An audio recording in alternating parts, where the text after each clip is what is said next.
Hey parents, this is Jeremy Molly from Active Martial Arts. And over the last 20 years, we've helped thousands of kids from Ascension Parish become stronger mentally, physically, emotionally, and socially. What do you think would happen if we took 100 teenagers from all across the country, put them in a gymnasium, shut the door with no instructions, and left them alone? I'm pretty sure within a short period of time, they would divide themselves into groups. Ask yourself this question: which group do I want my child to be in? If you're like most parents, your first reaction is going to be to hope that they're in the right group. And so many parents feel powerless over which group their child will be influenced by. And a lot of parents worry about this. So how do you preempt it? Well, here's the deal. You actually make sure they're in the right group and that they make the right decisions before they ever enter those difficult teenage years. The time to really start working on this is when your child is between the ages of 5 and 12. And the number one thing that is really going to contribute to your child making those right decisions is confidence. And here's why. When your child has the self-confidence to really know right from wrong and stand by their decisions, they are going to be immune to peer pressure.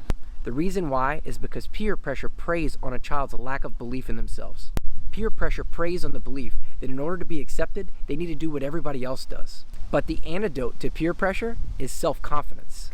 A self-confident child is going to say, I don't care what everybody else thinks. I know what's right and I know what's wrong, and I'm going to stick to that decision. So the question we really need to be asking ourselves isn't how do we make sure that they don't get into the wrong crowd. The real question is, how do we cultivate that confidence in our children? I want to give you a quick little idea that can help you right now start giving your child a boost of confidence. At the end of the day, focus on what your child did right.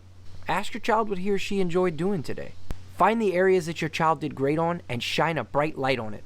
People say, where energy goes is where our focus goes. And if we focus on what your child is doing right and good at, not only will they continue to do that, but they're going to feel good about themselves and they're going to start having that confidence. Listen, you know what? The fact that you're watching this right now really indicates that you're a dedicated parent. I want to take a minute to thank you, not for watching this video, but for your effort and care of how your children turn out.